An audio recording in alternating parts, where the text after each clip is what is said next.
Good evening and welcome to the public meeting of the Board of Education of Princeton Public Schools. Mrs. Kennedy, will you please call the roll? Andrea Spalla. Here. Patrick Sullivan. Here. Betsy Calvert Baglio. Here. Molly Crine. Here. Justin Doran. Here. Tom Hagendorn. Here. Daphne Kendall. Here. Fern Sproul. Here. Connie Witter. Here. Evelyn Spahn. Here. Abby Emerson. And Brian Lee. Here. Thank you. Thank you. May I have a motion for the adoption of the minutes from our meeting of September 6, 2016? Justin, second. Evelyn, thank you. Any discussion?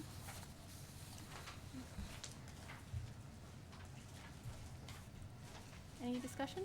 Hearing none. All in favor? Don't vote if you weren't here. Okay, thank you. Abstentions? Noes? Okay. I have a question about minutes in general. Yeah. Be time to ask? Later? Why not? No, it's fine. Yeah, just, something was said, I'm not sure if it's different than how we do minutes where I am. If we were, okay, yeah, so if we were to have a resolution, unlikely that did not pass unanimously, say, that would still be recorded in the minutes, correct? Okay. I was just following up on something that was said. Thank you. Yep. Okay. Good evening. Thanks everyone for coming. We have a short but dense agenda tonight, so I'll try to get through business as efficiently as possible. For everyone's sake, but especially for our colleague Justin's sake, because it's his birthday, and I'm sure he wants to get home and celebrate. You can thank your wife for that. First, you'll see on the agenda tonight that the board will vote on the achievement by Superintendent Cochran of his annual merit goals for the prior year of 2015-16. The board met in closed session on Saturday, September 17th to discuss Steve's accomplishment of these goals, which were set and publicly approved last September. You'll see those goals on tonight's agenda at item E1. The board and superintendent also discussed and reached consensus on 5 new annual merit goals for the current year. These goals are on tonight's agenda at item E2. A few important points for everyone, including and perhaps especially board members, to remember about these goals. First, they're established by the so-called accountability regulations promulgated by the state in the wake of the establishment of the superintendent's salary cap. Each year, boards must establish a maximum of 5 so-called merit goals for the superintendent, 3 of which must be quantitative or measurable in structure.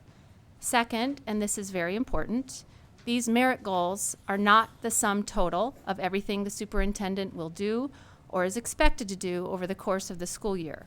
This past year, just for example, in addition to his merit goals, our superintendent led or oversaw a K-12 social studies program review, 5 strategic plan action teams, the district-wide green team. He continued with the district-wide wellness and balance committee's work and initiated several other more ad hoc programs, planning groups, and just managing crises and problems as they arose over the course of the year, as well as the day-to-day management of the district.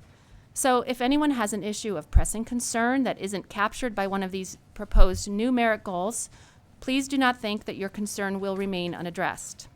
In addition to these 5 new goal areas, the superintendent will, in the next month or 2, be publicly discussing the specific action items and tasks that he and his staff will be addressing during this year in pursuit of the district's strategic plan goals.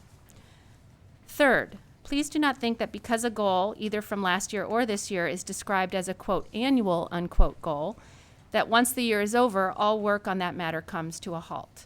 Change is never that straightforward.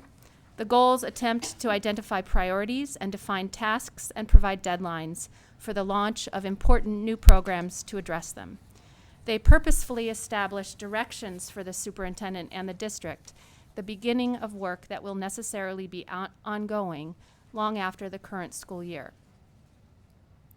I would also like to bring to the board and the public's attention a statement that was posted on the district's website earlier today, copies of which I emailed to our board members earlier today.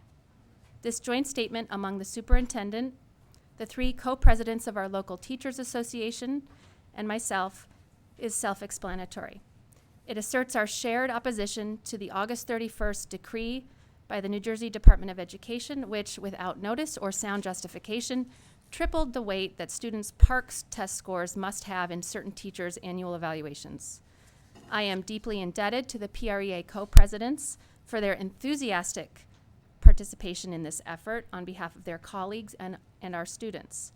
We are continuing to cooperate, share information, and think of ways to work with our counterparts in districts across the state to promote better, student-centered, evidence-based education policy. I would also like to let the board know that there is currently a bill pending in the New Jersey State Legislature that would decouple the use of students' PARCC scores from teacher evaluations. The state assembly version of this bill, A4122, was passed last week by the Assembly Education Committee. The next steps are for it to be voted on by the full assembly this Thursday, and for its Senate companion bill to be heard and voted on in the Senate Education Committee at an unspecified date. Without going into too much Trenton inside baseball, suffice to say that this will likely be a heavy political lift, despite the widespread bipartisan dislike among New Jersey parents of the use of standardized test scores to evaluate teachers. I will be drafting a resolution in support of the bill for this board's consideration at our October meeting. Finally, and most importantly, I would like to take a moment to acknowledge the terrible loss that we as a community have suffered this month. Owen Bardzalowski was a friendly, outgoing, beloved child. I remember him most vividly when he was a wide-eyed, sunny, funny little boy, big for his age always, but little boy at Community Park School. The entire community has been devastated by his death by suicide.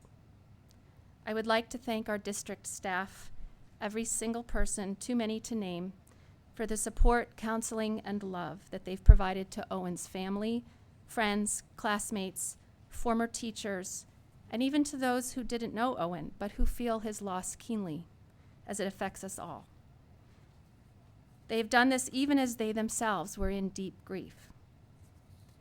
I was most moved when I attended the visitation service for Owen with my son, and I saw the number of teachers and administrators who also attended the services and who remained there for hours to be there to support other students who they knew were going to be coming and who would likely need a friendly adult face. The students at Princeton High School, particularly Owen's fellow freshmen and senior classmates of Owen's older brother, have responded to their friend's death with incredible compassion, sensitivity, and respect.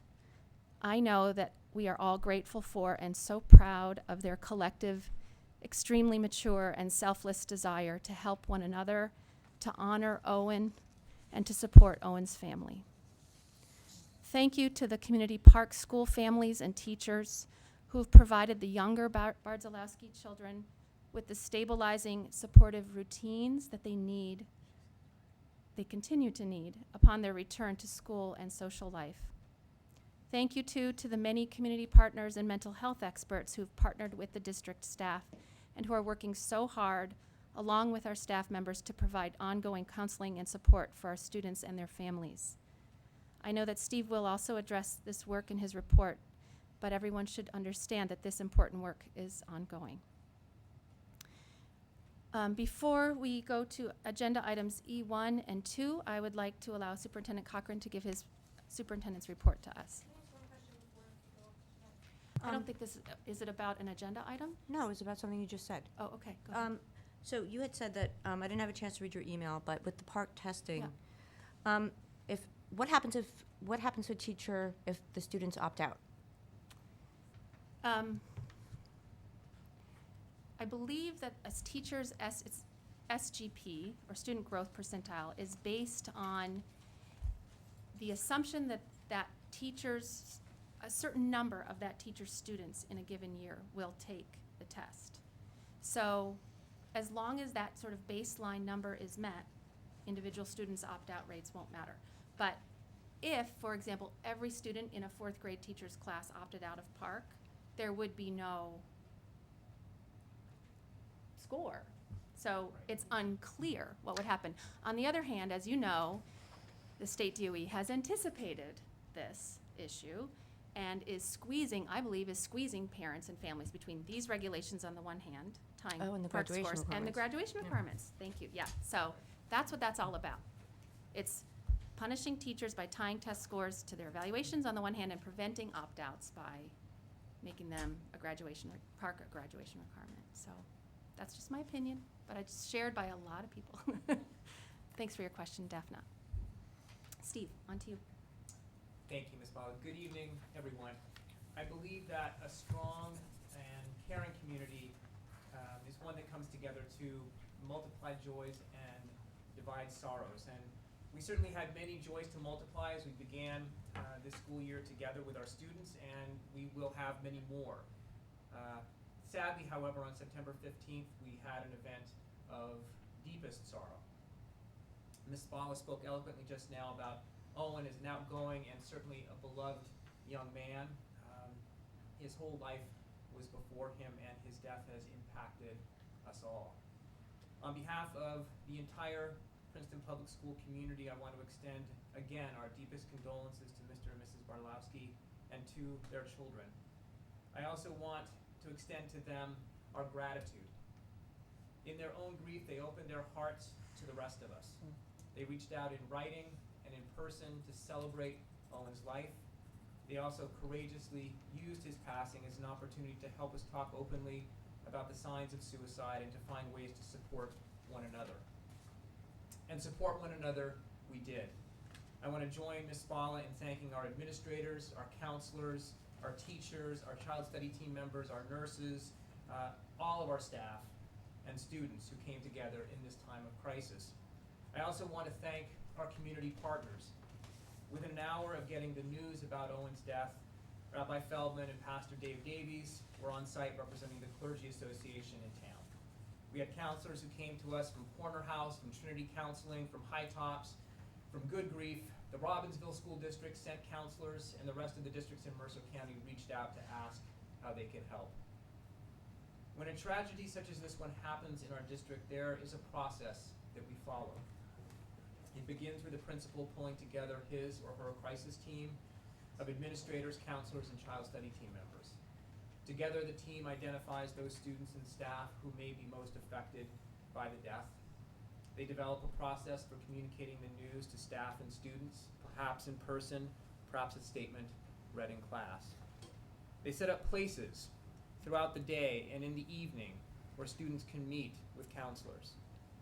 They contact the Mercer County Traumatic Loss Coalition, an organization with decades of experience in helping school districts through tragedies just as the one we experienced.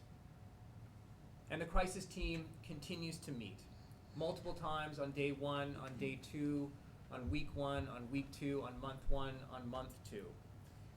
They reach out to the family, they assess how students and staff are feeling, they identify needs, and they address them. I was with the team at the high school today as they met with George Scott from the Mercer County Traumatic Loss Coalition. Mr. Scott will be presenting to parents, to staff, and to community members tomorrow night, Wednesday, September 28th, at 7 p.m. in the Performing Arts Center at our high school. His message will be about the ways that we can support our children through this difficult time. He will talk about the ways that our students may react to grief, what we can say to them, what they can do to honor Owen's life, and to bring attention to suicide prevention. I urge any of you who can to attend that event. Please know as well that Mr. Scott has agreed as of today to videotape his presentation so that anyone who has a conflict tomorrow night, and I realize that we do have elementary back to school night tomorrow night, that anyone who can't attend the presentation tomorrow night will be able to still hear and benefit from what Mr. Scott has to say. Our efforts to help our students and our community will continue. We will be reviewing our K-12 health curriculum throughout this year, and as part of that process, we will consider the ways that we can build resiliency in our youngest learners and teach them strategies for reducing stress. We will look at where we teach explicitly about the signs of suicide and help students feel comfortable asking for help for themselves and for their friends.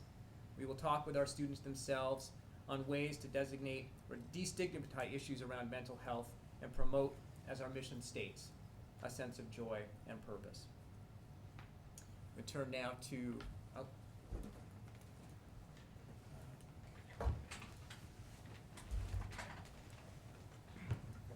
oops, sorry about that.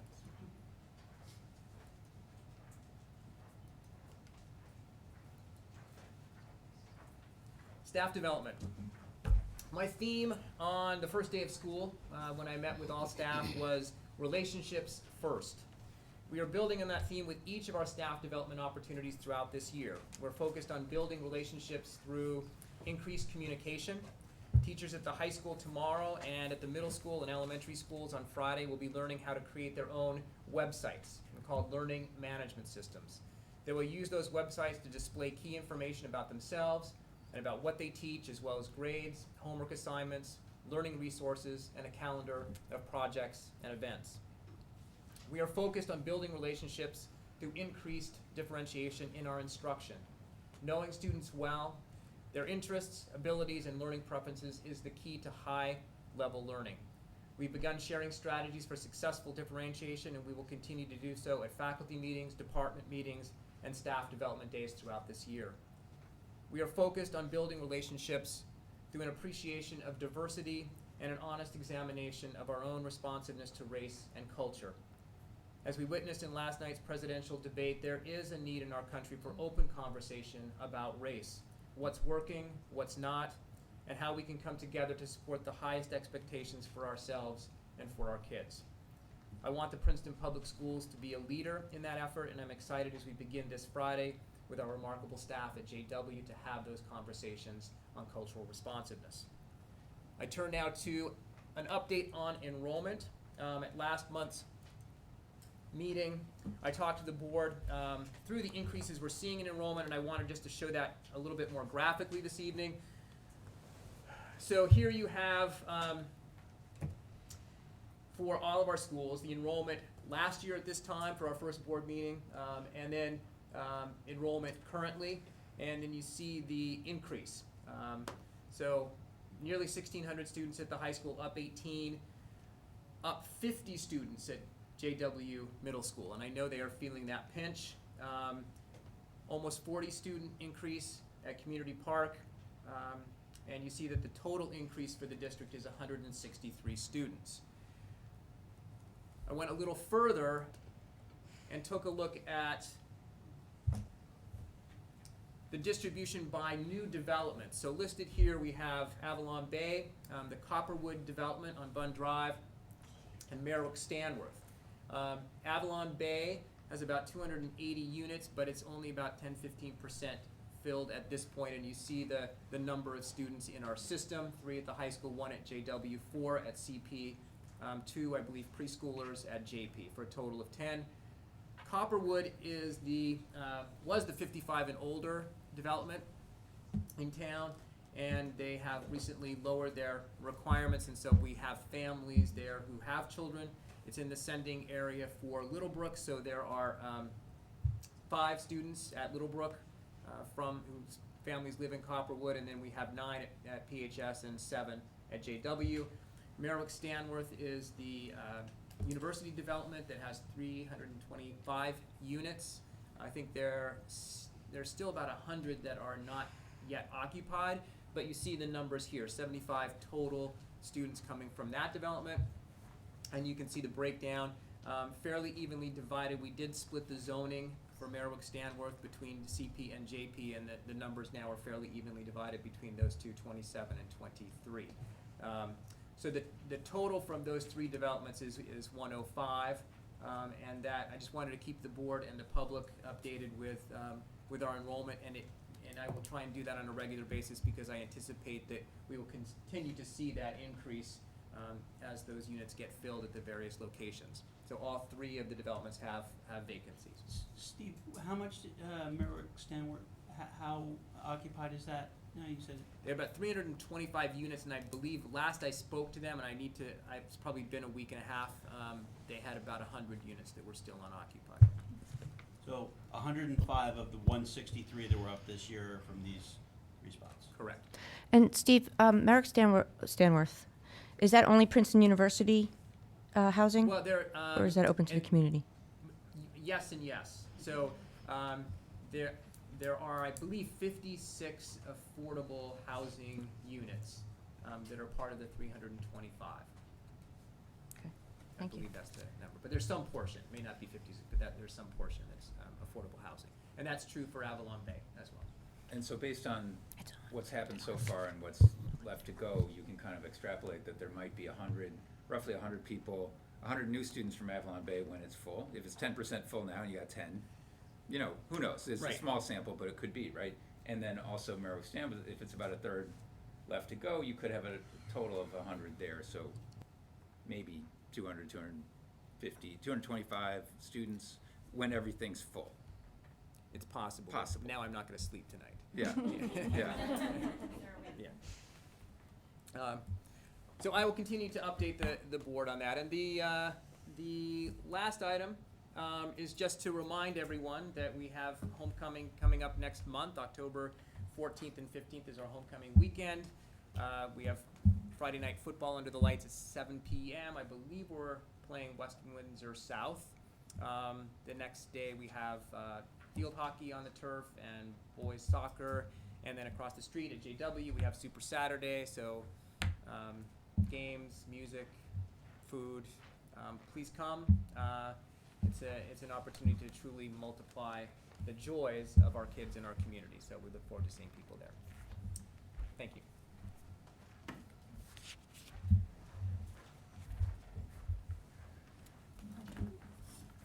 That's it. Okay, great, thank you.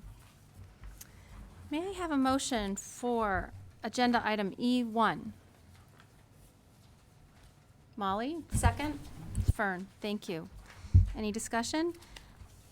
These are the merit goals that were set last September that were determined to be achieved by the superintendent for this past year. It's a roll call vote. I guess just a question, Steve. I thought you were going to talk a little bit about this, but many of these goals were sort of educational in nature, educational of the staff in nature, right? Like enhancing expertise and differentiated instruction, as an example. So the goal was to enhance teacher expertise and differentiated instruction.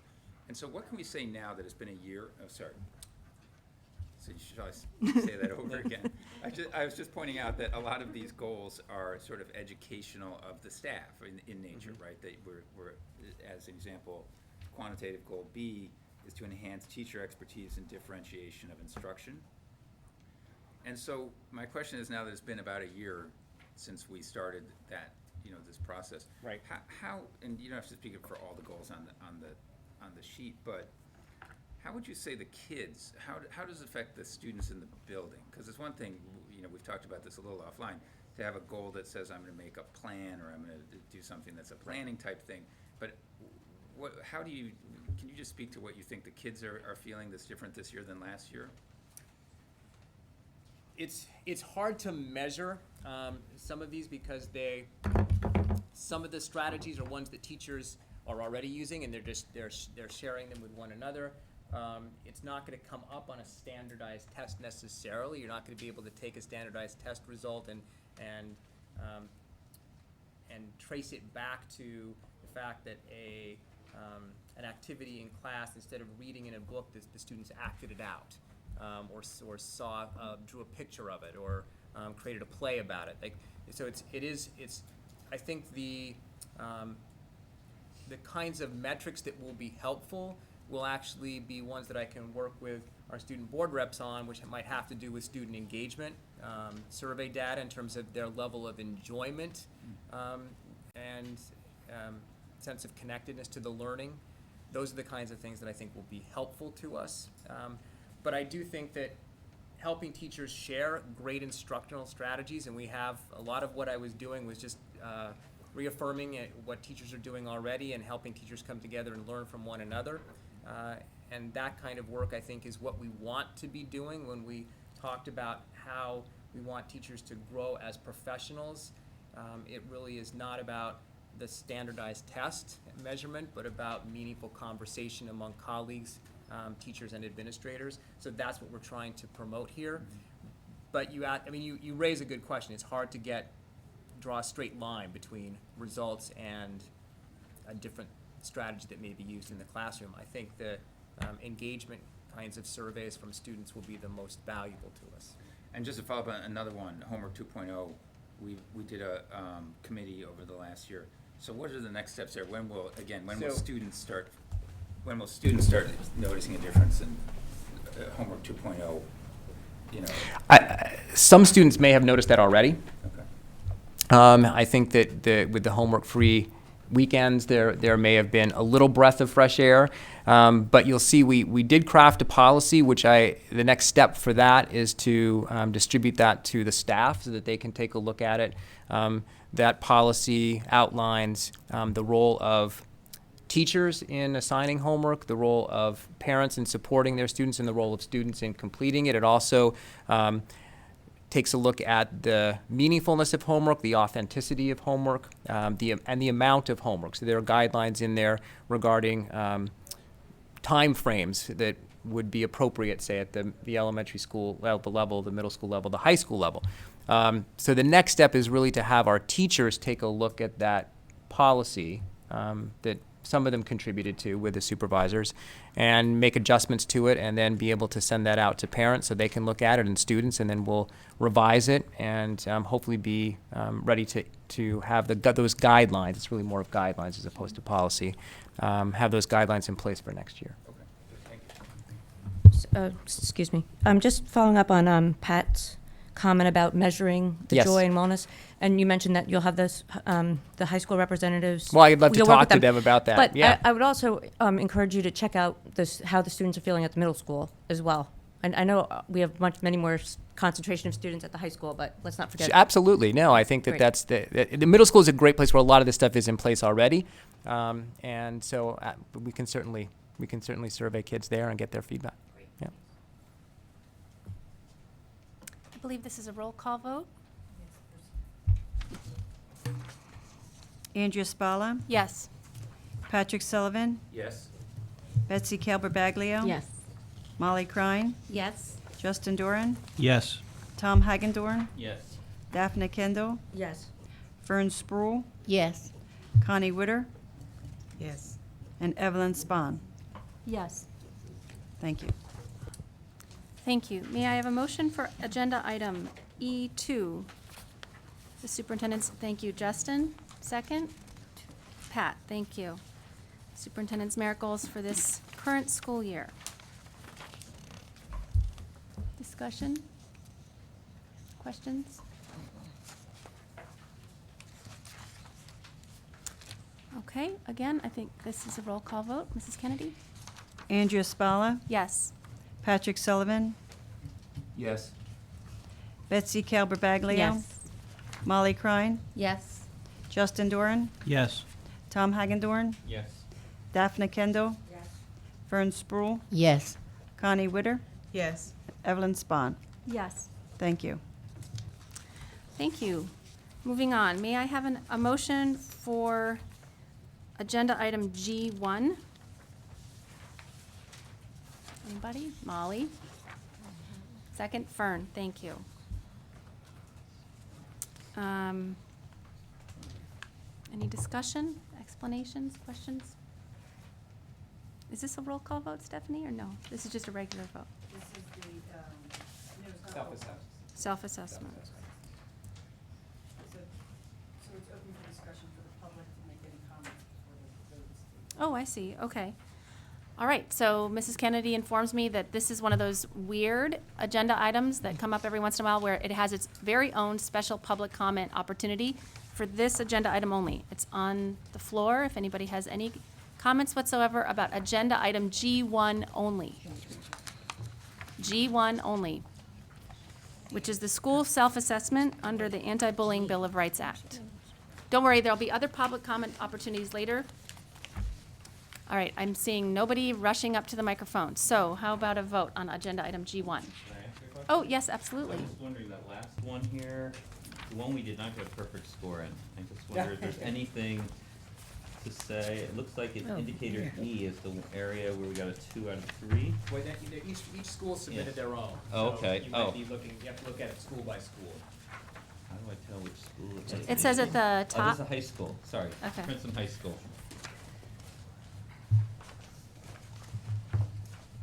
Core element, which one? It was E, it was the 5th line down, so it looks In like which we have element? 2 out of 3, under indicators. It's under, Core element 3? so right here, Steve, right here, E. So it looks like 2. Core Is it, element 1. is Oh, it core element element 1? one, Okay. Oh, core element, I see, thank you. Indentation would be helpful. Yeah, core element 1 on HIV programs, under item E, it says the school safety team identified patterns of HIV and reviewed school climate and school policies for the prevention of HIV. I certainly know we discussed a lot of stuff in closed session or stuff, but there's a 2 out of 3 here. I was just wondering what that. I'm not, Okay. actually, I think that's there's 78 possible, I think, Okay. the high school probably got 77 if I recall. So Yes, it's almost perfect. Yes, I'm not sure what that one indicator would have given them a 2 versus a 3, but it was their own self-assessment, so maybe they wanna take a closer look at their own climate and see how they can, enhance that. Okay. Thank you. Any other questions? Okay, we ready for a vote now? All in favor of agenda item G1? Thank you. It looks unanimous. Moving on, board committee reports. Abby and Brian. Hello, everyone. For a variety of reasons, the last few weeks have been rough, but September is almost over, and Princeton High School is well on its way to having a successful school year.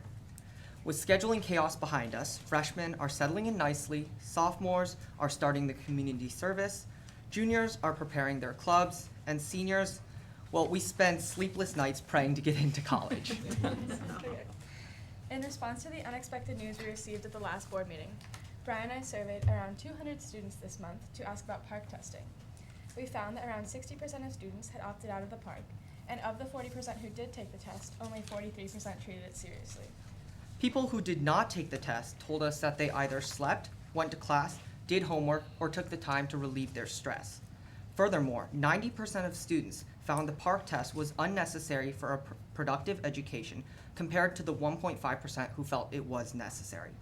The others were unsure. One student wrote to us and explained, "The rise in standardized testing does not prove any worth of a student's knowledge. We already have countless other tests to measure our college readiness and preparation." Another student observed, quote, "A test like this only shows how people are taught to learn to a test instead of what knowledge they actually possess," end quote. 79% of students felt the PARCC was not an accurate representation of what they had learned. One student felt as though, quote, "A well-rounded assessment of a student should not revolve around standardized testing. There's so much more that is ignored. For example, a passion, a belief, an idea. These are what matter and should be evaluated," end quote. Through our survey, it was pretty clear students had negative feelings towards the PARCC test and its effectiveness. Next, when we asked students about community service, we received a bit more of a positive reaction. Though 11% of students did not honestly complete their 50 hours and 30% did not take the midterm and final assessment seriously, 40% of students chose a project that they were passionate about. The other two biggest factors in people's decisions were whether or not they had friends joining the group and what the easiest way to get their hours was. Students' biggest concerns for community service were overwhelmingly associated with time management and fulfilling their 50 hours.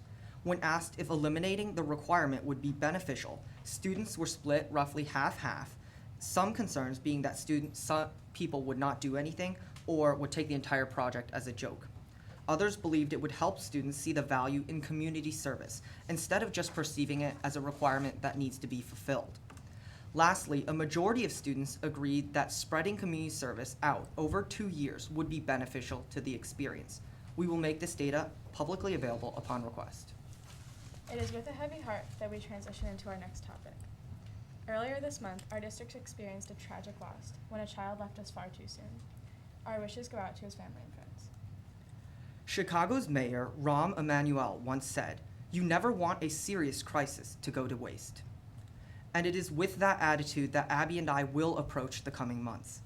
Working in collaboration with students, psychologists, and the administration, we are carefully developing a non-intrusive survey that will help provide the district with insight on mental health. Keeping the welfare of the students in mind, we are taking our time in approaching the topics so that we do not negatively impact anyone in the process. Suggestions and requests from the board would be greatly appreciated. Our results will assist in the formation of a mental health council within the high school, an idea proposed by Nadia Shahab Diaz and Hannah Davies. The program will focus on destigmatizing and generating productive discussions around issues that are too far often viewed as taboo. As we move on in the school year, we look back with fond memories of those we leave behind. We look forward towards collaborative changes for the betterment of the community. Thank you for your time. Thank you very much. I have one quick question. This data is fantastic. I noticed that in terms of the demographic info, that there were no freshmen that participated in your study. And I also noticed, if I'm looking at the number of responses, 201 responses versus the 1,597 students that you have in the high school, how do we plan to get more of an accurate sampling, or not necessarily accurate, but more of a sampling? How do we encourage other students that their feedback to us as a group and to a district matters, and that we want to see their input and greater results from these questions that you guys are asking? So first of all, I'll address the first part. On the last page, we made a note at the bottom that we purposely excluded freshmen from this survey because many of them have not. I was trying to, Many of birthday them boy, have I was not really trying to done give you PARCC this. testing or have not begun their community service, so we felt that these topics were not yet as relevant to them without the experience. And I think, to the second part, Brian and I did discuss starting to survey in homerooms, so we get more of an accurate and like a wider demographic of students, and that way we can have a more random sample size instead of bias. Like right now, our surveys solely go out through Facebook, and it's something we're definitely looking to change.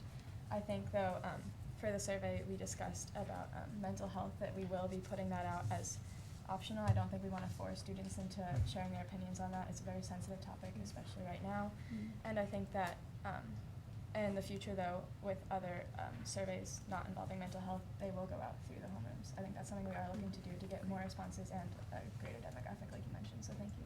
Maybe Tiger News could help you with that. Maybe you guys could be on Tiger News, since it's on. Are you both on Tiger News already? Do I We not are know not. that? We are Okay. not. But just coupling information, just helping each other get the information, because this is so helpful. We appreciate it a lot. Thank you. So I'm sorry, go ahead, Tom. No, you go ahead. I also want to applaud you on the data. I think it's very helpful, and it's a lot of work to get it, and I think getting more feedback is incredibly useful. And I just want to add to what Justin and Evelyn were saying about just trying to make sure you're reaching all students. I think maybe homeroom sounds like a great possibility. Thank you. I think that it would be great if, once you have a draft of your mental health survey ready, if maybe you could come to the Student Achievement Committee and we could review it, if that makes sense. Yes. But I would imagine this is something that's going to take, you're going to have a lot of different eyes Of course. on this first, so I think it's a great idea. Really, really important. Brian, Abby, can I just say one thing? It may, one of the things that I have found, probably the thing that has struck me the most in my years as a superintendent, is the power of the student voice in leading to change, and how much that influences the way that we as the adults who manage the district think about the work that we do. And it's might be helpful for you and the students that you serve to know that this year we're going to be conducting as I mentioned in my report, a review of our entire health curriculum, K through 12. So we will be looking at issues of mental health and the kinds of things that may come up in your survey. And I would welcome student input as part of that committee. So we may have some student focus groups, or we may find a way to have student representatives on the committee as we look at that. The other area that we will be looking at. One of the goals for my merit goals for this year is to look at community service K through 12, with the idea that we want community service to be a value that extends over years for students and that carries into their life after high school, and that it's meaningful and authentic. Brian, I believe you serve on you're one of the student leaders for community service. So maybe we can chat about how student input can guide that process, and maybe you and Abby can be a part of that as well. But I very much appreciate the data. But I want, as you do these surveys, I want people to know that we actually listen to them. So maybe you'll get more participation if they know that we're actually going to be having a committee that takes a look at community service. So the data that they provide will be helpful to us, and the same thing with reviewing health. One more thing. When you do go to the Student Achievement Committee with your proposed survey, would you ask them if they could do something similar at the middle school? Mm-hmm. Thank you. Okay. Facilities, Mrs. Brule. Okay, the minutes for facilities, closed session was called to order at 11 a.m. Monday, September 26th. On our agenda was construction status, trash contract and composting, and the July 30th flood update. For the construction status, in various schools, about 90% of the windows are done. Princeton High School windows are ongoing. John Witherspoon put in new threads on stairs in the gym area and the pool area. Riverside put in a handicap accessible ramp to access the playground. For the trash contract and composting is in place in regards to food waste and related items. July 30th flood update. Just about all of the repairs in the boiler room and boiler system are being repaired. This Wednesday, tomorrow, September 28th, facilities will start the stage floor and house floor at Princeton High School and estimates it should take about 3 weeks. There was no public session, so meeting was adjourned at 12:25. Next meeting is October 24th. Thank you.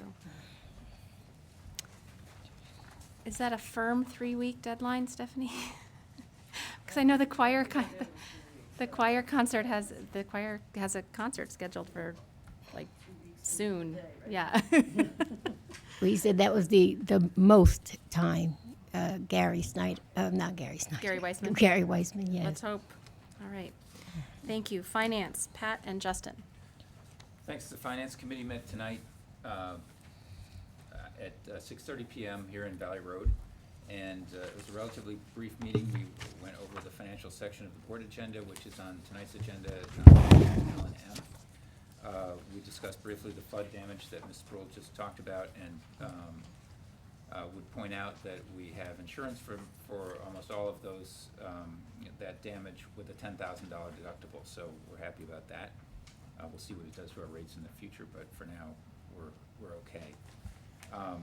We reviewed the statement of assurance from the QSAC, which looks at best practice in our district, and that will come up again in an upcoming meeting. And finally, we talked about the update on our audit, which we will go over at our next Finance Committee meeting, which is a special day, October 24th at 6:30 here in Valley Road, dedicated just to the review of the audit. Is that meeting open to the public? Yes, it is. Okay, thank you. Thank you. Personnel, Ms. Krein. Thank you. Personnel met last Monday, September 19th, and the overwhelming majority of our meeting was spent reviewing the what had occurred at the DEAC meeting the week before, including all the evaluation forms. And the committee reviewed the staff evaluation packet for the 16-17 year. The packet sets forth the observation evaluation procedures and will be distributed to the staff electronically no later than October 1st. The packet incorporates all the changes and weighting of factors comprising the annual performance review from the August 31st memo sent out by the state that Ms. Fowler referred to in her report. And for staff in non-tested areas, a Danielson component of the teacher practice will be will account for 85% of the evaluation. The student growth objective will be 15%, and for teachers in tested areas, grades 4 through 8 math and literacy literacy, Danielson will compose 55% this year instead of the 70% last year, and the SGO percentile will be 15% instead of 20%, and the student growth percentile, or SGP, has increased from 10 to 30% in the teacher evaluation. Microphone? Sorry. A lot of percentages, and the changes were based on the memo from the state from the 31st. And I'd say the headline there was the change in the SGP from 10 to 30% in tested areas that Ms. Spalla had referred to in her report. The committee then discussed the Alternative Professional Project, or APP. This is an optional alternative and a new alternative that a subcommittee of the DEAC worked on this summer. It's an alternative to the traditional annual performance review process, and it's being made available to tenured teachers who are rated highly effective in the previous school year. And the purpose of this is to increase the focus on meaningful, transformative, and innovative methods in the classroom. Additionally, for those tenured, highly effective teachers who choose the APP, their mid-year conference with the supervisor will take the place of one required classroom observation. This will allow teachers and administrators to spend more time on classroom activities that engage students and enhance student learning. The subcommittee of the district's Evaluation Advisory Committee, comprised of teachers and administrators, spearheaded this innovation, and teachers will have until October 15th to decide on whether to go the APP route instead of the usual APR process. The committee also reviews the observation and evaluation forms for teachers, guidance counselors, CST staff, instructional specialists, principals, supervisors, and support staff, and recommended that the forms be placed on the agenda. The committee was then updated on the donation to the district's sick leave bank. The bank is comprised of a district pool of donated sick days to be used for extended leave due to a catastrophic illness or life-altering injury of an employee.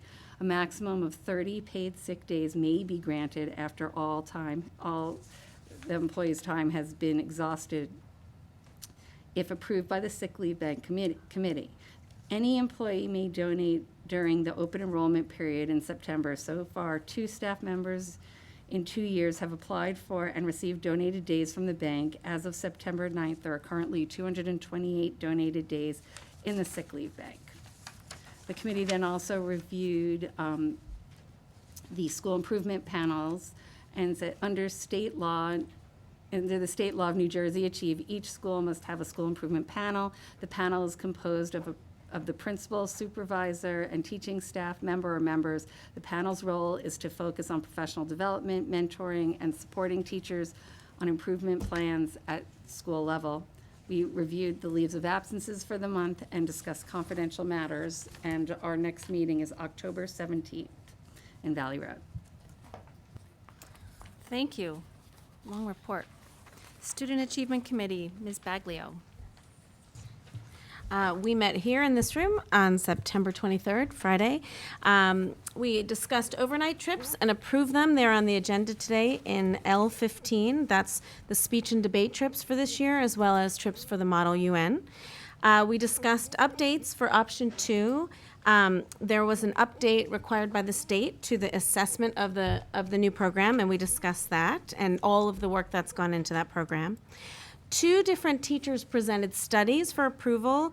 One is an English teacher at JW who's looking to study school climate, and another is the Riverside science teacher looking at plant STEM for K-12 education in the Princeton Public Schools. We were very excited and encouraging about both projects. Pat Lenahan came to speak with us, the supervisor of visual and performing arts, to talk about the tri-state visit that was back in November of 2014. He talked about the purpose of the visit, why it's important, and also the work that his colleagues have done together in preparation for the visit, and then also the work that resulted after the visit. There is another visit coming up this fall, and so we discussed some of the work that they will be doing leading up to that. Mr. Lenahan also presented a new textbook for an AP Art History course at the high school, and that was approved. It's listed on L3 for the board vote. Our math supervisor came to the meeting to talk about district's plans for identifying a math assessment at the elementary level.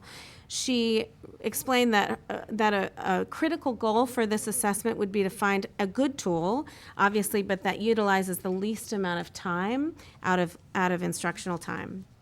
Superintendent Cochran shared an update of his strategic plan, our district strategic plan, and we discussed priorities within each goal area. We changed the December date of our meetings to Friday, December 9th, and we are scheduled for October 14th here in this room at 12:30. Great, thank you. So just to be clear, the AP History, Art History textbook that's on tonight's agenda that was presented to the SAC is not the approval of a new art history It's the one we course. approved Right, it's previously. just a textbook for the one Yeah. that was previously approved and over a year ago. Thank you. Thanks, Betsy. Policy Committee, Mr. Hagedorn. Thank you. The Policy Committee met on September 15th at 8:45 a.m. here at Valley Road.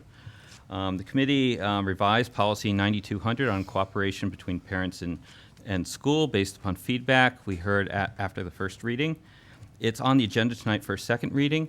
I just want to note that there were some revisions even over the weekend. They were fairly minor, but there is the most recent copy is, I believe, outside, if you wanted to pick up a copy. But essentially, small changes over the weekend. The committee also updated Policy 2431.4 on the prevention and treatment of sports-related concussions and injuries to reflect current district practice. And the committee approved Policy 5330.01, this may get the headlines, on administration of medical marijuana. This is a policy that is required by the state for every school district to adopt, and similar policies have already been adopted by other local districts. So those last two policies are on the agenda tonight under J1 for first reading. The committee also discussed revisions of Policy 5516, use of electronic communication recording devices. That was the first reading last meeting, and we had some feedback on it, but we're not prepared to put it on the agenda tonight for second reading. And continued discussion on revising Policies 3283, 4283 on electronic communications between teaching staff, sports staff, and students. That's the social media policy. And lastly, we're also required to update Policy 5460 on high school graduation.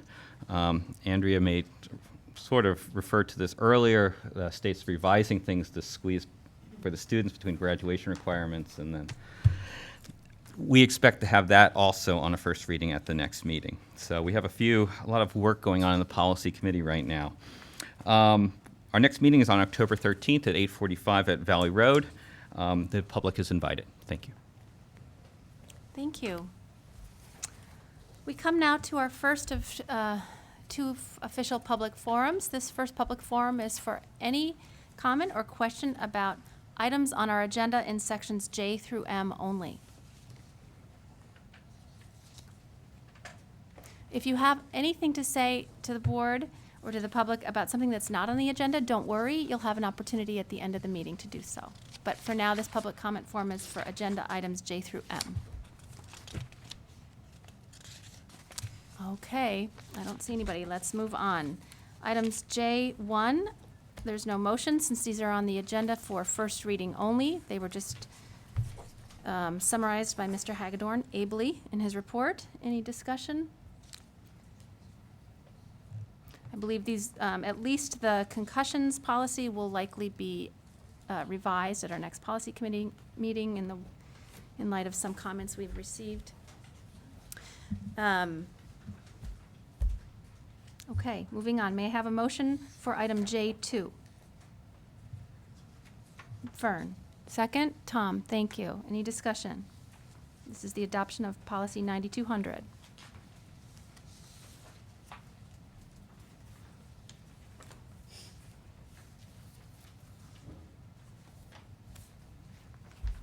Nothing?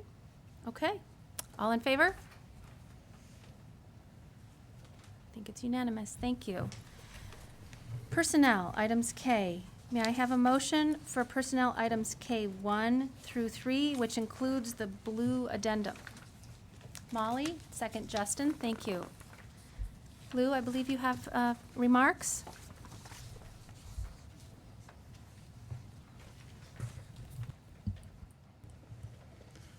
On the agenda tonight, there are two retirees who are retiring.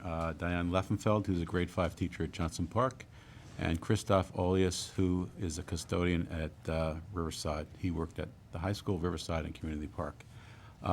This spring, parents and community members had a unique experience to go to Johnson Park and see a film festival that was put on by 5th grade students. And it was tremendous, and it had literally had a red carpet walking down the middle of the building.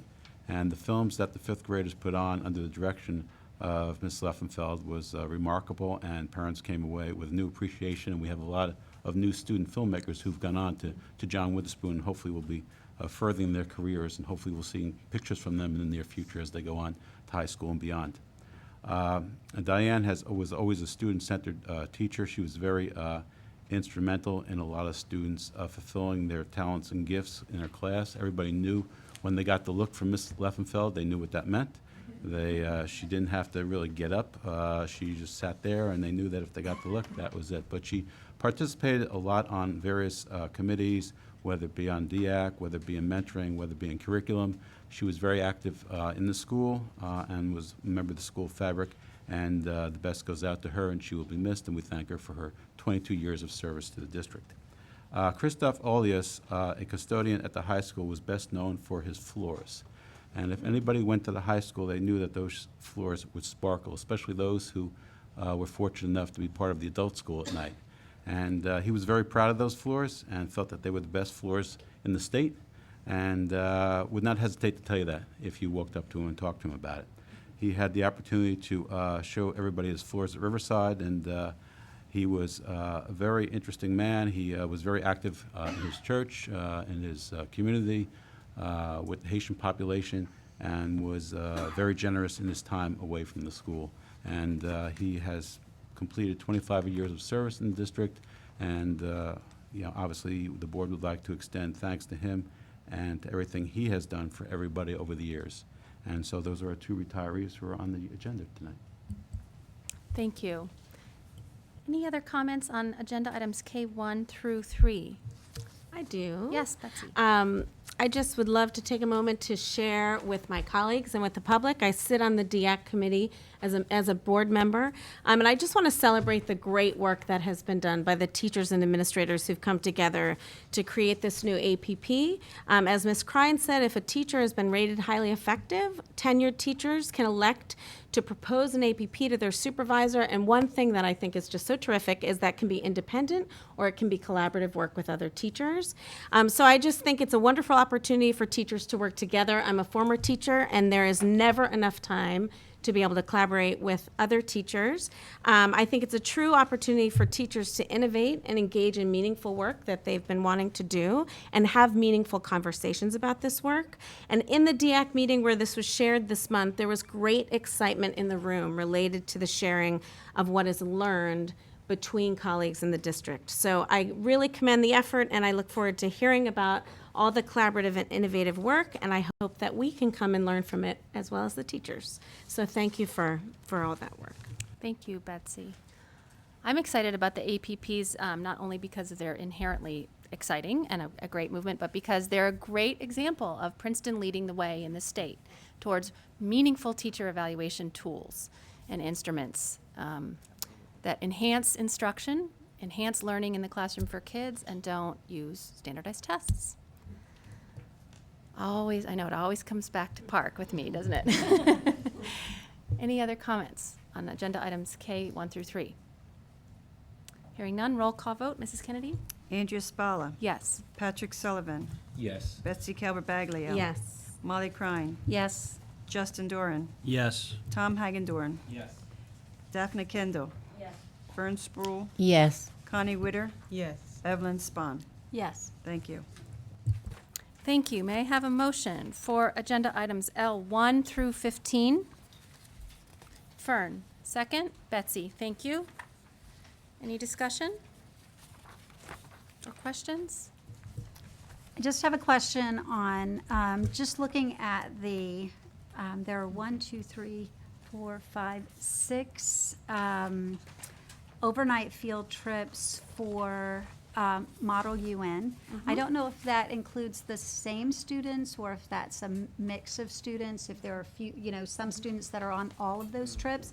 If I just count number of days, one, I'm not sure why West Windsor is a 1 day and an overnight. That was a little confusing to me. But besides that, if I just count days, I'm counting 17. So if a single student is missing 17 instructional days, that would be a concern to me. So I'm just curious about how we're, how that balances, if they explained. They did, actually. I think most of the tournaments are weekends.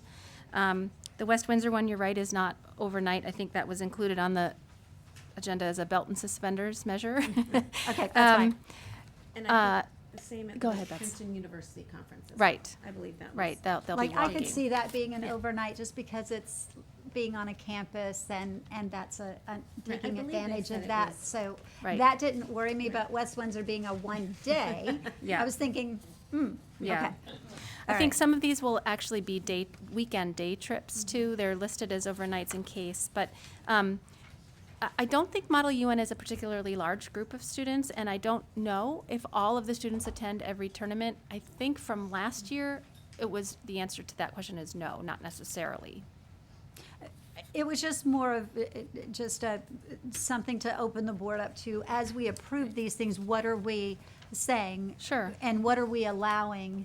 I know that we have wonderful leaders and they would not overtax our children, but in our awareness, if we're looking at 17 days of commitment, that's a lot of days. Right. Right. Very fruitful, very, very good stuff. But if they're weekends, then those are not instructional days. And Right. But Still- I didn't, still I didn't go time. that Right, far. right. I only Still went as far as to time. count the days, so, okay. Right. And I mean, I think it is optional. I mean, these are clubs, so it's not like their kids are being graded or anything like that on them. So, That's right. but we do have good leaders of the group, and so I know that they're mindful of the kids' workloads. And we did have a conversation about how useful it is to have all the dates for the year ahead. So as parents are planning or choosing which of these their children might go on, the rollout is not sort of one at a time and you don't know which one you're passing up to, Right. So that this calendar was helpful. Right. And it's not the same children, students going to the same, all of them. Some will go to some will go to the other events. Usually that's the case I- for Model UN I'm and not debate. so sure about that. I do believe with Model UN, they do have a core, and there might be someone who could speak better to that, but I believe they have an executive committee and they do write their bills and they do, I believe there is a core group that travels to every single thing. There might be a few that come and go, but I think the core group goes to everything. Okay.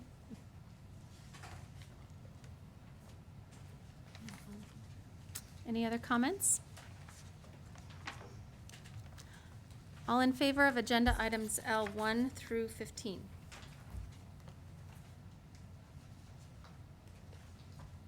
It's unanimous. Thank you. School business. May I have a motion for agenda items M1 through 11? Justin. Second? Pat. Thank you.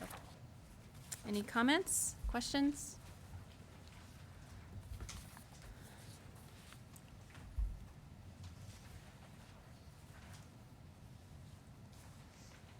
Hearing none. All in favor? Thank you. Always the least dramatic of our agenda items, the finance. Old business, new business. Does any board member have an item of old or new business? Tom? Thanks. I just want to follow up. You were talking about the Merit Goals earlier, and we had a wonderful retreat a week and a half ago or so. And I think, I'm just going to say, I'll speak for myself, but I think a few people have said this as well. It's always wonderful to have those discussions at times to talk about the big goals for the district, tying them to Merit Goals. But even just the larger picture items, we don't often get the chance to do that here. And I know a few people have expressed the idea that it would be great if we could have more of those discussions at these board meetings. And so I just wanted to use this occasion to just hopefully we can keep that momentum going. I only have a few meetings left, so I wouldn't have to suffer so much of this, but I wonder if we could plan on a board meeting or even a second board meeting in a month where we could maybe have a second, not a retreat because it goes too long, but maybe some focused discussions on some issues. And I know at that day we talked about some items, so I want to just put that out there so maybe we could formalize it. I think it's a great idea. Steve, something you want to, maybe you and I can talk about offline and plan? Sure. No, I think we did some vision work as a board when we met on Saturday the 17th. The strategic planning goals and action plans that go with that, which we'll talk about, I think, in November, will also give us an opportunity to sort of look ahead over the course of the next 5 years and talk about some of the big ideas that we have for the district and the finer details on how we're going to get there. So we should have some opportunities ahead of us. Thank you. Any other new business or old business? Okay, we have now come to our second public comment forum. Anybody can come to the microphone and say anything that's on their mind. Please state your name. And out of consideration for everyone in attendance, please try to limit your remarks to 5 minutes or less. I'm not going to time you. Everybody's on the honor system, but I know where you live, Dina. So I would also just caution people to remember that this is a public forum, that while we love it when you want to come to us and talk about great things that our staff members are doing, any specific comments about specific personnel members that are anything less than positive, you really should bring them to the superintendent's attention privately and not air them in a public board meeting, and also maintain the confidentiality of students and families. Thank you. Can you hear me? We can hear you. Okay. Hi, my name is Dina Shaw. I have 3 children in the district. I have a freshman in high school, and I have 2 sixth graders at John Witherspoon. And I want to say thank you to all of you for all of your volunteer work here, because I too volunteer, so I know how important these things are. I'm currently one of the co-presidents of the PTO at John Witherspoon. I'm here tonight to inquire about our plan as a community for the increased population of our schools. This year at JW, we've had a 30 student increase over last year. Last year we had 720 students at the middle school. This year we have, as of last week, 750. I believe that is increasing daily. At the high school, we had 1,588 at the beginning. That was at 9th grade orientation. 1 week later, we had 1,597, which I imagine has not held. I understand there are 3 new housing complexes in Princeton where people are moving in on a regular basis and adding to our school population.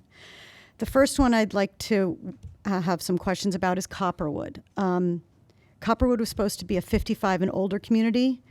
So question number 1 for the board, if anyone knows, is how did it end up being a place where school-age children could live? Number 2 is the Merwick-Stanhope complex. I gather it's about 10% occupied or thereabouts. And this year, we thought we were going to get 25 students, but we got 75 students from that community. What is the plan to educate what could be hundreds of new students in the calendar year 2017-2018? And lastly, and I don't know if I'm supposed to stop in between each of these, but I'll continue on. Lastly, they all kind of tie into the same question. We have Avalon Bay. I do not believe that has come online in totality, maybe a small percentage. Again, what is the plan to add those students? This touches on a question that people ask me in my role at JW, and they say, well, why don't we get rid of Cranberry?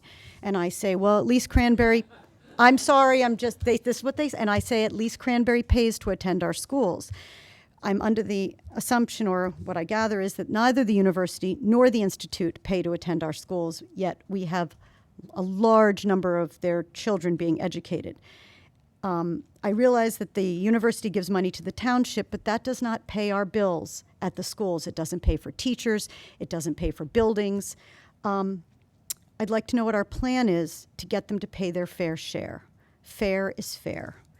I also understand that we're looking at a long-term plan that may take effect in 4 or more years that would include an increase in taxes to the residents of Princeton. I don't really know if that's fair, again, to have that burden put on the residents. So I'd like to know so we have a long-term plan, but what is our plan for next year? If the numbers continue to rise as they are, what are we going to do with the hundreds of students that will be added to the schools in 2017 and 2018? Currently, some of the classes at JW have 27 or more children in them. I can tell you I did not move to Princeton to have classes of that size. I believe I'm not alone in that sentiment. I understand the high school is at one of the largest populations it's had, and it's growing. So again, what is our plan for the high school for 2017 and 2018? To educate at the level and quality of education that's expected and desired in Princeton. Sure. Do I sit or do I stand? Whatever you like. Yeah. You can sit, Dina. So earlier tonight, I actually presented statistics that you may be interested in terms of the number of students we are receiving from Avalon Bay, from Merrick-Stanworth, and from Copperwood. And I can share that with you when the meeting concludes, so you have those numbers. Merrick-Stanworth is about 2/3 occupied. So it's a little bit more than what you had said, but we're seeing growing numbers, and I think the number at JW is actually higher. I think they're up 50 students from last year, and we're, I think, at 765, something like that. So we are concerned about that. Now we do have more space at JW. So as we think about next year, it may be that we're hiring more teachers to reduce the class size for those students at JW. We have a little room to expand there. The high school that's a question mark. We're right butting up next to 1,600. And then we're looking at our elementary schools where we don't have that many more classrooms in terms of places to expand. One of the things that we did talk about facilities, and you'll see it in the superintendent's merit goals for this year, is the development of a proposal for a referendum. And Ms. Kennedy and I have already begun that work. So at some future point, and probably soon, the board will be looking at approving architects to help us with a capacity study for all of our buildings, needs analysis, those kinds of things. So once we put a plan in place, it allows us then to go to the state and say, we have a long-term plan. We're looking at a referendum. Now we need your approval for short-term solutions. And we're exploring some of those short-term solutions right now. We're looking at actually being able to rent space in other places in nearby facilities to move some of our classrooms. We may have to look at trailers. Cottages is what they were referred to euphemistically in my former district. They actually could be very nice spaces, but as long as the state can approve those, as long as they realize they're temporary and we have a more permanent plan for handling our space issues. So those are the driving issues for us this year as we begin to construct what we're looking at for a referendum and as we start looking at our next year plan. But some of it's going to be more teachers, and some of it will probably be finding space in alternative ways. So Steve, it's my understanding that part of the planning for the referendum would include budgeting it so that the taxpayer impact would be as minimal as possible. Because what's happening right now is we're going to be retiring old bonds from 2001. Maturing, yep. Right, and so as those bonds retire, then the new bonds, should the referendum pass, which it seems like it should. So Ms. Kennedy's actually thought this through very well. So the taxpayer impact would be minimal. It wouldn't be a sudden spike. We have the bond from 2001 that's maturing in 2022. And there's a way that if we did have another bond coming in, we would actually feather it in, so we would pay less interest up front, and so that there wouldn't be a dramatic increase as we move from one bond to another. And you and I, we've discussed this at other meetings, but why does the university and why do the institute get to send their children to our schools? I pay $35,000 a year in taxes to live in Princeton, and I currently own 2 homes, so that's another home I'm trying to sell. But what I want to understand is, I mean, it's not really fair. And I understand that in the past, we didn't have that many kids in the system. I don't just pay taxes, I give my time and energy, and I want to understand what the plan is, because I hear that, you know, I heard through at Littlebrook that the Institute isn't even going to be welcoming our second grade this year to visit or something because there's no second grader coming from the Institute. My children went through Littlebrook.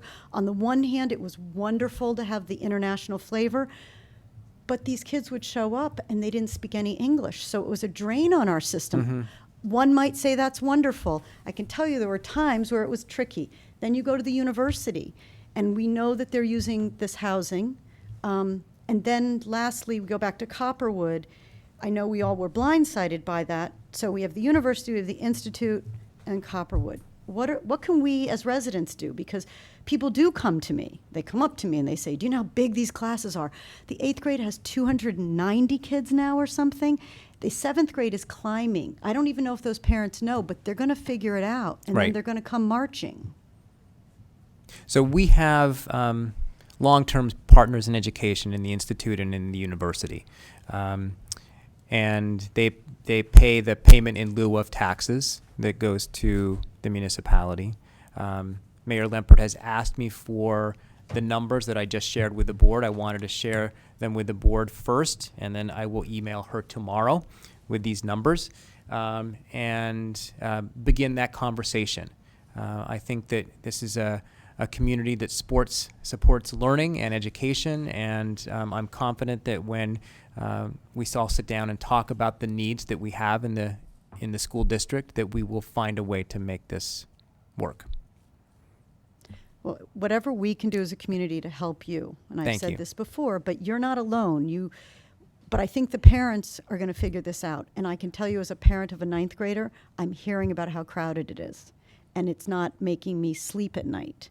And I'm fortunate. The 6th grade and the 9th grade are small. If you have an 8th grader or a 7th grader, those are big, big years. And Correct. Anyway, thank you for your time. Thank you very much, Dina. Thank you, Dina, and thanks for all your work with the GWPTO. Can I? And we did put in a plug for Super Saturday. I want you to know that. Hey. Yes, October, tomorrow, we're putting it like first on the agenda. Okay, all right. I did, I'm going to carry a sign. Yeah. Steve, I have a question about the referendum process. Do you know roughly how long it takes from the time you draft a proposal to the time building begins, and then roughly how long it takes? I'm going to lateral that to Yeah. Business Administrator Okay. Kennedy, who has a little more experience in that realm. You're welcome. So once the plan is approved by the board as to what the project would be, then the next step is going through the local finance board. You have to get approval from the local finance board. Because the plan has to be approved by the DOE, and then once the whole package is approved, that would then be able to go out to the public. Then it has to go through the local finance board. Then it has to go out for a public sale on the for bonds. So that process, there's only, and then a vote too. Right. So, so what happens? There's only 4 times a year that a bond can go out for public vote on a referendum. April, September, December, and March. I think are the four times. So likely it wouldn't be a March vote, because once a plan was developed by July, then it would have to be promoted to the community, probably in the fall of 17. And everything could be put into place, so probably at the earliest, just off of without any plan, would be a March election. March 2018. 18. And then once it's passed, then the bonds are sold, which doesn't really take that long after that. Everything gets put into place to get the bids out.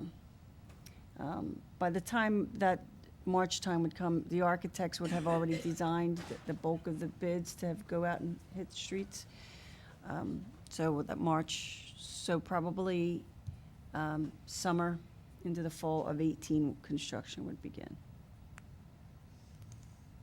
That would be the soonest. So probably, would you say a year? I know that's not your facility. Well, 2 years. it depends on what's in the plan. Right. So we had our referendum from 2012, and we're still finishing some of those projects. That was 4 years ago. Right. So it depends on the, Classrooms. yeah. Like, Well, when we did the 2001, the high school project, I think, finally was awarded in 2003, but didn't really finish until about 2006.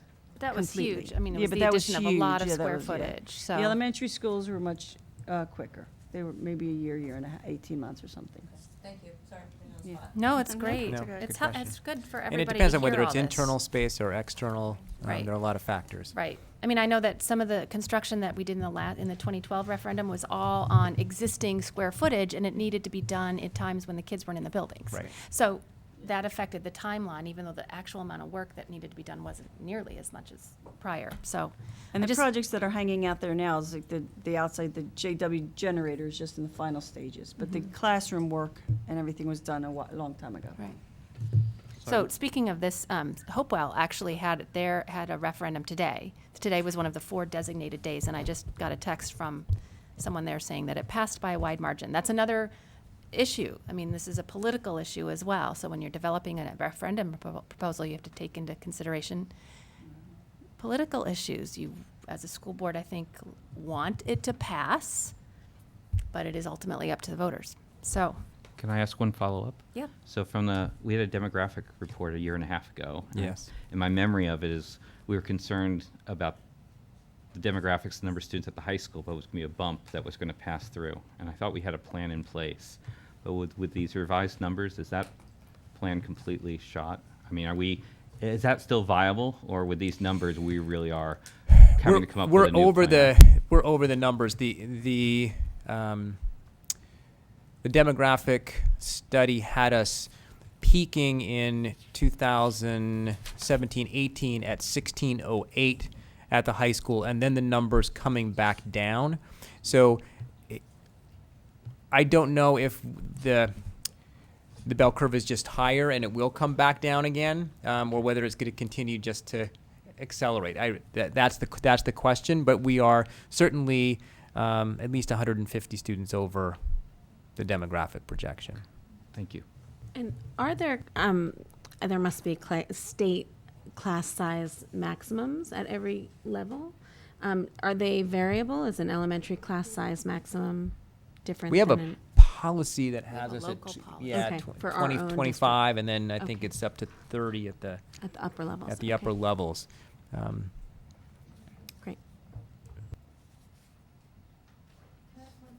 What about Copperwood?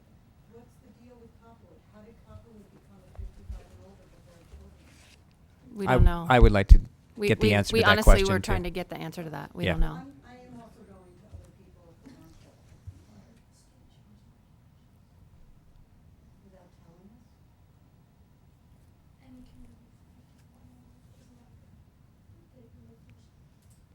Oh. Is that right? That's outrageous. They could have let us know. Right. Anyway, I'm sorry. Right? I know. Anyway, okay. Moving on. Hello. Welcome. My name is Linda Oppenheim. Along with Larry Spruill, I co-chair the racial justice organization in town called Not in Our Town. I'm here tonight with my colleague Wilma Solomon, and I also want to recognize Fern Spruill, another one of our board members. I've come this evening to inform you about a new program that Not in Our Town is producing starting October 18th, partnering with the Garden Theater and the Princeton Public Library. It's a program on racial literacy. We're working with Professor Ruha Benjamin from the university's Department of African American Studies, and it's a literacy that we feel has been overlooked. You do a lot, can't do everything, and we wanted to start that conversation and that information. So we've developed a 5-part program. Part of it will be informational, based on the film Race, the Power of an Illusion. It'll be shown over 3 nights at the Garden Theater. And in between, we will have presentations by Professor Benjamin and discussion groups. We're reaching out in particular to parents and to children, middle school and high school, because we see this as a critical skill for children who are growing up now, in their relations now, in their communities, and as they mature and go into the workforce. We know from the Census Bureau that by 2042, minorities will be the majority in our country, and it'll be necessary for anyone in the workplace, in their communities, to improve human relations and for their own success, to have an understanding of others and their points of view. And that's what we are going to try to begin by developing a toolkit of these skills and have our participants help us develop it and bring it to the community. So I have flyers here. I've contacted Mr. Cochran. I've contacted the PTO presidents, the ones who gave me the information, and I would like your help in getting that information out to the parents and to the community. Thank you. Thank you very much. It sounds great. I'm sure we'd be more than happy to put it on We our... absolutely will. Thank you, Linda. Thank you. Brenda is in the audience. She can help. See the nice Minnesota young woman. She'll help you. She'll help you publicize it. That's a great program. Thank you. Anybody else?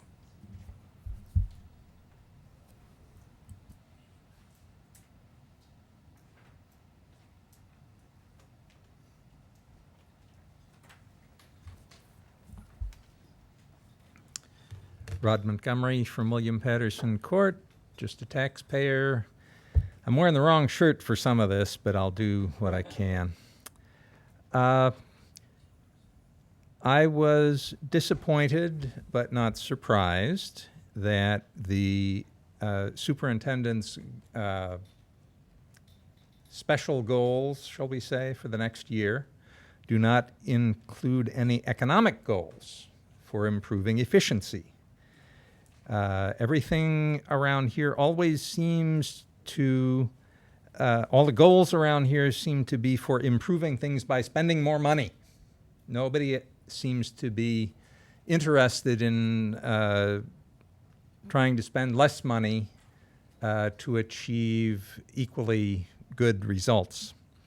This is an attitude that pervades the strategic planning goals and seems to pervade everything else too. Concerning the superintendent's goal for differentiated instruction, I'd be interested in hearing at some point, not necessarily tonight, how this relates to the superintendent's blog post on personalized learning.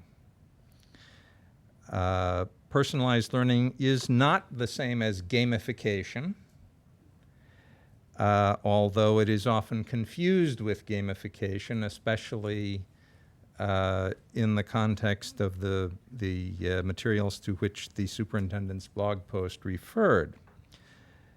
The key question, which Alan November asked a long time ago, is who owns the learning? Is learning something that teachers are to shovel into the students, or is this learning something that the students are to grasp and have control of? Concerning the review of service learning, I'm glad to see that it's getting attention. At the Student Achievement Committee meeting, there was mention that high school students get community service credit for helping elementary school students with the after-school music program. I hope that getting high school students to help elementary students as a community service project extends to other regimes than music. I also hope that the teachers involved in these programs not only teach the elementary school students, but also coach the high school students on how to provide effective service. Indeed, I think that one of the emphases, I think that's the proper plural, of the review of service learning should be how can the school help the students involved in the service learning learn how to become effective in performing community service. If your system taught continuous improvement to the students, the plan, do, study, act cycle, they would naturally apply that to their experience in performing community service, and they would be looking for ways to accumulate information about whether their service was effective, how it could be improved, try something new, go some more. But you don't, so you don't. Concerning the Tri-State Consortium, this district relies heavily on Tri-State for guiding its self-improvement efforts in the district. Does the Tri-State Consortium itself ever work on improving its own methods, or do they have a method that they've used for ever, and it's the method and is perfect, has reached perfection? Does the administration or the board ever consider what other approaches to improvement there might be besides the Tri-State Consortium doctrine? I have in mind particularly approaches that might have shorter time scales and be lighter in weight in demands on the time of the people involved. I must confess that I have fallen behind in my viewing of the excellent This Week in Education video program that Assistant Superintendent Goldstein produces. I have been distracted partially by a Vimeo, Vimeo.com channel from the Teachers College at Columbia University, the Reading and Writing Project. It's vimeo.com/TCRWP.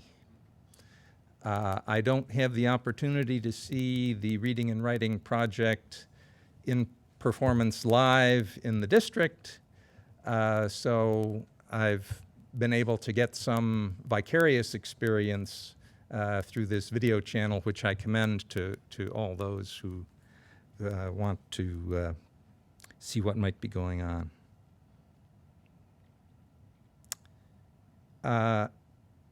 Okay, last point. I recall that the Finance Committee at one point was trying to get a better handle on where the money is going, but I don't remember hearing any reports of success or failure or progress in that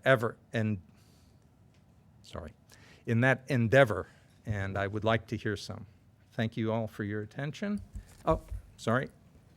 Going to pull a Columbo on you. I want to thank all the board members who read the email that I sent on AP tests and their use or non-use for reducing the cost of college education. I didn't expect any responses, and I was very happy to receive those that I did, so thank you. And thank you all for your efforts, especially on behalf of Princeton students. Thank you, Mr. Montgomery. Steve, do you have anything? Sorry I was so long-winded. It's okay. We always appreciate your comments, Mr. Montgomery, and I'm not going to be able to address each one. I do want to say on behalf of the administration and the board, we are very focused on financial efficiencies, even as we attempt to provide the very best education for our students. And so we will be happy to share more with you as we work through that with our budget season.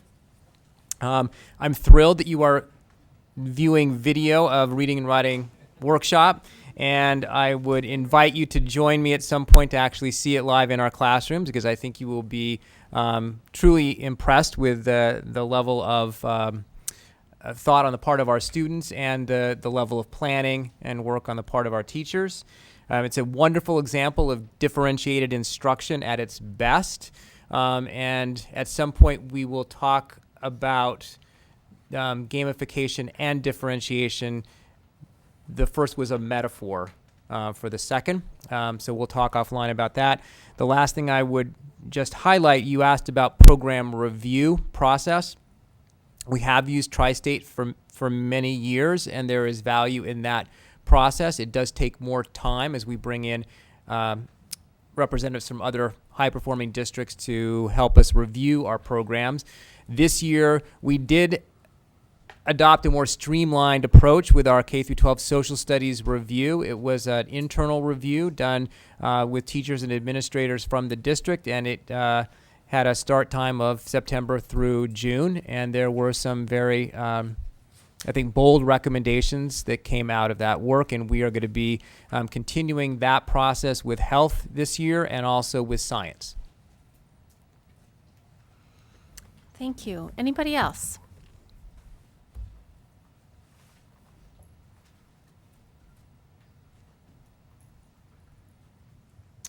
Hello?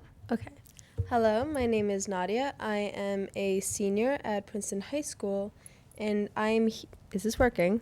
It's Okay. working. Yes. Okay, and I'm here because I am extremely concerned over the view and situation revolving mental health, both in our school districts and within our community.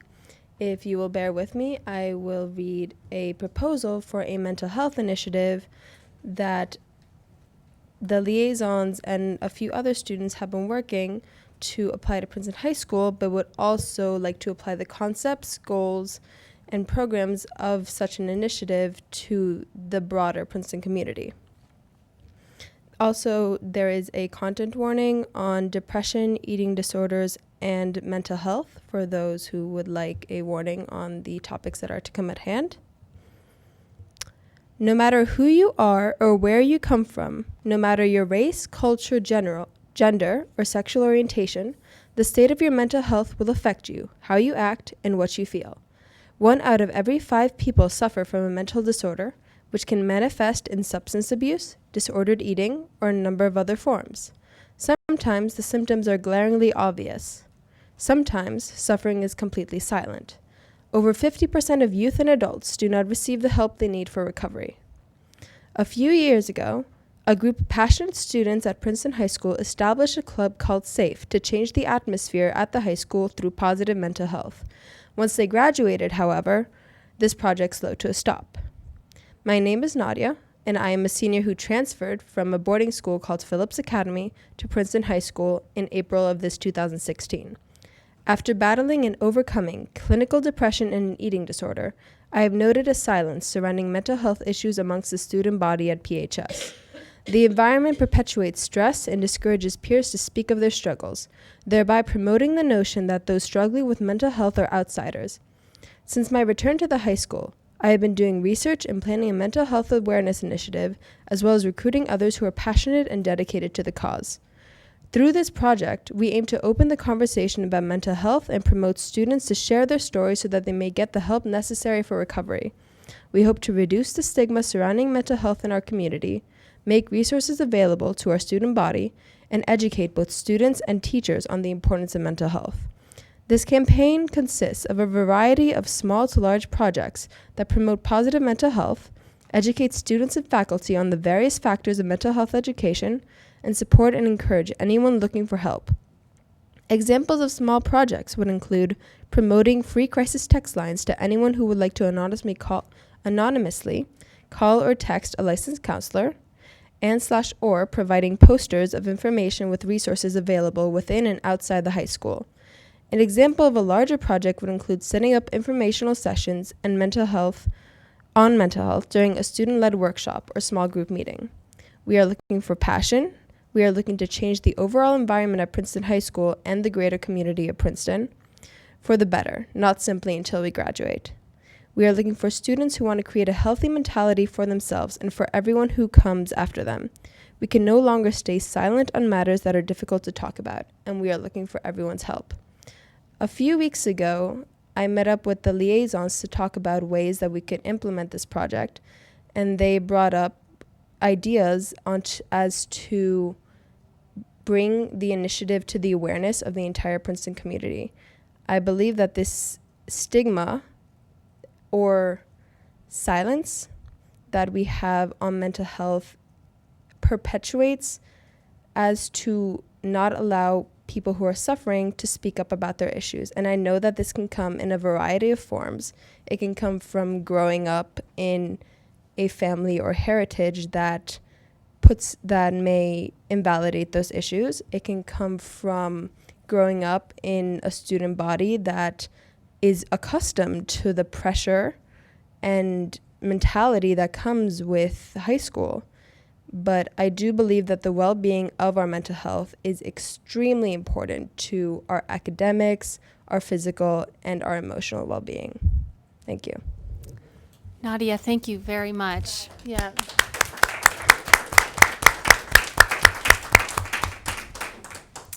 Nadia, thank you so much. I know I speak for all of the board members when I say that we appreciate your work and your passion and your courage in sharing your story, and also the prescriptions that you provide, I think, are a great roadmap for consideration. Brian and Abby did a really good job presenting earlier in the evening about some of the work that I know they're talking with you about, and so I think you're on your way. So Steve and I have had conversations about this issue in the past, the idea of destigmatizing mental illness, but talking more openly about mental health in all of its forms. I mean, it's a continuum, right? Most kids suffer at some point, even though they're mentally well, by any kind of medical standard. That shouldn't be the case, but one of the factors that contribute to the stress that kids feel is this idea that they're the only ones who feel bad when they feel bad, and that they look around and everyone seems to be just fine. And I think the more people like you bring these issues to light, and the more we can structurally and systematically talk about these issues and how they do affect everybody at different points and normalize them, I think we'll go a long way towards eliminating the problem. So thank you very much. If I can just add my thanks for the courage of your comments and the well thought out ideas that you have. I know that Brian and Abby will join with you in working with our school psychologist. I know Mr. Snyder will be very open to the ideas. And I think our community wants and needs for there to be open conversation about this. And it's not just our community. I think it's important that we realize that our neighbors, West Windsor, have struggled with the same thing and are attempting to have the same kinds of conversation. Hopewell, the same thing. So I think there's power in numbers, in joining with other districts as well. So as we begin the conversation here and develop some strategies that seem to work, you had some small sort of micro attempts, and then you had some larger, more systemic ways of approaching it. And we're very open to implementing things short term and then looking more long term at the kinds of things that we can do as we review our health curriculum K through 12, so that we're preparing kids early on to have the resiliency and the resources to deal with stress, but also to have the acceptance and the destigmatization of mental health issues, so they feel free to talk about it with their parents and with other professionals who can help. All that work is something that that we can then spread to other places and talk to other districts about as well. So I really do appreciate you being here and know that you're going to have support from the administration and the board as we move forward. Thank you. Any other members of the public? Okay, seeing none. May I have a motion to adjourn? Fern, second. Tom, all in favor? Unanimous, thank you.